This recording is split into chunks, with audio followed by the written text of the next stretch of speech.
Hi, I'm John Atack, I'm Sam Atack. and we're going to talk about a very simple principle. Don't hurt yourself. Now, I suffered a certain amount of harassment for 16 years, and it was very intense, very unpleasant. I was attacked eventually by friends, two of whom wrote affidavits attacking me that were put into court cases, and two of whom actually were involved in running court cases against me. It was a very distressing period for me, and it made me question myself. I had a couple of years where I was pretty much withdrawn from the world and trying to work out if I was really as nasty as these people were suggesting. And yes, I am. Oh, good. I went over the words they'd used on and on and on over this 2-year period. I would wake up. I was not able to sleep properly.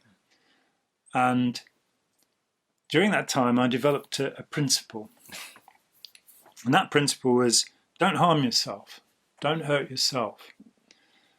Because there are enough forces out there in the world trying to get at you, whether it's COVID-19 or your former lover or best friend, or the cult of Scientology.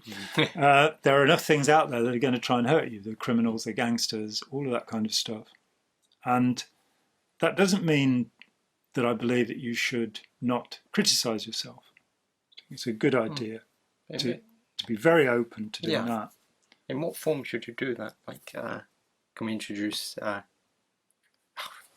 Aaron Beck? Yeah, I'm thinking Jeff Beck. It's really annoying. Aaron Beck, the father of Jeff Beck. Yes. Well, Tim Beck, as his friends actually know him at the University of Pennsylvania, I believe. That's at Philadelphia. Aaron Beck and indeed Jiddu Krishnamurti, somewhat earlier, in fact, both point out in the original cognitive therapy that we are making self-instructions, if you like. We're saying things to ourselves, and we do it sort of almost under the level of consciousness. And we are going to talk about the differences in unconsciousness and the unconscious mind at some point, because there are lots of things going on there that seem to be just lumped together. And it's not as unconscious as it seems. But Beck realized that he'd been a Freudian psychoanalyst for some time, qualified as a doctor. And he realized that, as a psychiatrist indeed, he realized that he really wasn't helping people doing this. And so he went for this very simple idea that you're telling yourself negative things about yourself. So, for example, if you knock something over, you'll maybe say, I'm so stupid. Yeah. And you realise that this does actually have an influence on, the way we feel about ourselves. So it is better to identify what you've done. I've just knocked something over. And to understand that it's not, you don't want to be doing that in future. All of the generalizations, I'm such an idiot, I'm so clumsy, all of those kind of things, they're unhelpful.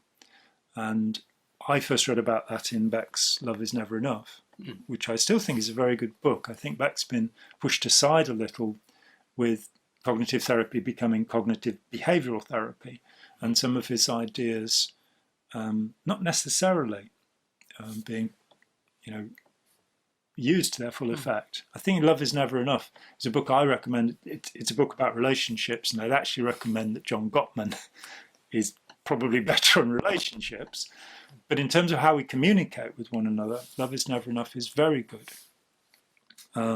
It has the concept of mind reading in it, that we expect other people to know what we're thinking. Yeah. For example, which they don't. Certainly don't know what I'm thinking. I don't know what I'm thinking most of the time. But Krishnamurti, who, had a bit of an erratic sort of life. He was highly promiscuous and bisexual. He had his suits made by a tailor and all of this stuff. He lived, he's not your usual guru in all ways. And I don't think he professed to be perfect or should be treated as such. Though after he died, I saw a couple of his followers being interviewed, and they said, the thing is, we'll have the truth always because we've got the videotapes of him talking. It's like, and the truth was, leave me alone. The truth was, you've got to think for yourself. And he taught that again and again and again. But he too talked about self-observation without hostility. So absolutely look at what you're thinking and how you're reacting, but don't go and dwell on it. Don't, dig into yourself about what a bad, horrible person you are. Look more to what you can do to improve your life and the lives of others, because there is a little clue that I differentiate pleasure and happiness. And pleasure is great. We should have pleasure. We should enjoy things. We should promise ourselves little rewards for when we've done the boring stuff, like making these videos. No, this is great fun making these videos. But we'll still have a cup of tea. This is, in fact, our reward for having a cup of tea afterwards.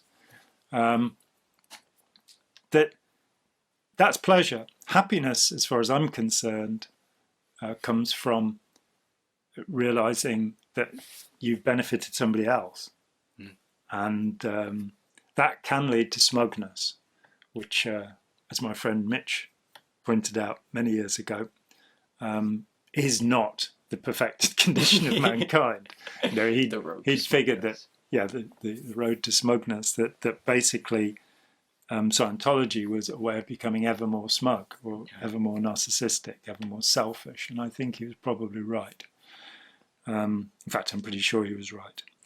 So it's not a matter of becoming smug. It's a matter of,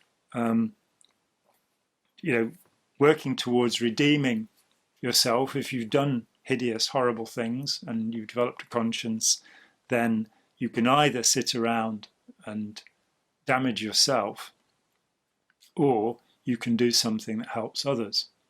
And it is psychologically very important, this point, because I'm very sure that if I had dwelled, even more than I did, upon the attacks upon my character, that I would have become useless to anybody else. I was lucky because at that time I had to be looking after my ailing mother, and gradually I came away from all of the litigation that was being dumped on me, and all of the private detectives that were following me around, and all of the nasty, nasty things that were being said about me, and went, well, I'm a human being, and that means I have virtues and I have vices. I have strengths and I have weaknesses. And I should consider my vices and I should consider my weaknesses, but not in a self-destructive way. That's really that. You'd like to. That is that. That is that. And as the great Stuart Lee said, this is this. No, really. This is this. Love Stuart Lee. Absolutely brilliant. And if he finds out I said that, he'll ridicule me on stage. Please, no, Stuart, please don't. Be good to yourself at least once a day, as the Welsh group Man put it. They did a whole album about that, about being good to yourself at least once a day. And, accept that you're human, and that all human beings are human, and therefore capable of being beasts or angels, as the Prophet Muhammad once said. And on that note, I'm John Atack. I'm Sam Atack. And thank you very much.